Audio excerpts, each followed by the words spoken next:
नमस्कार मित्रांनो, मी डॉक्टर राम नागे आज आपल्याला शरपुंख या आयुर्वेदिक वनस्पतीबद्दल माहिती सांगू इच्छितो। हिला इंग्रजीमध्ये वाइल्ड इंडिगो असे म्हणतात, तसेच आयुर्वेदामध्ये शरपुंखा किंवा प्लिहग्नी असे सुद्धा म्हणतात। ही वनस्पतीचे आयुर्वेदामध्ये हिला शरपुंखा तसेच प्लिहग्नी सुद्धा म्हणतात। हे 3 ते 4 फूट वाढणारे शूप आहे आणि याला एक जांभळ्या रंगाची पुष्प येतात। भारतामध्ये साधारणपणे 2 जातीचे आढळतात, एक सफेद पुष्प येणारी आणि निळसर रंगाची पुष्प येणारी। साधारणपणे या वनस्पतीमध्ये मॅग्नेशियम, क्लोरोफिल आणि इतर रासायनिक संघटन आढळून येते। या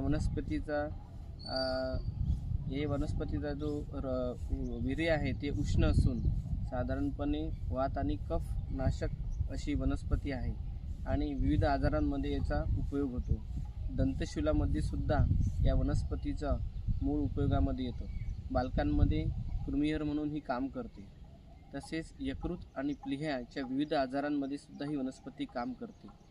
या वनस्पतीच्या मुळांचे चूर्ण तसेच हिरडा चूर्ण ताकामध्ये सेवन केल्यास विविध यकृत आणि प्लीहेचे आजार दूर होतात। तसेच याच्यामध्ये रक्तशोधक म्हणून सुद्धा ही काम करते।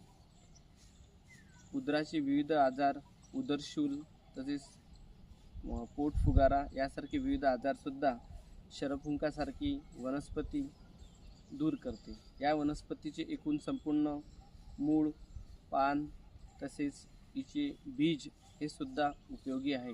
तेव्हा या यूट्यूब चॅनलच्या माध्यमातून मी सर्वांना विनंती करतो की आपण सुद्धा संबंधित वनस्पतीचा आरोग्य अबाधित राहण्यासाठी उपयोग करा।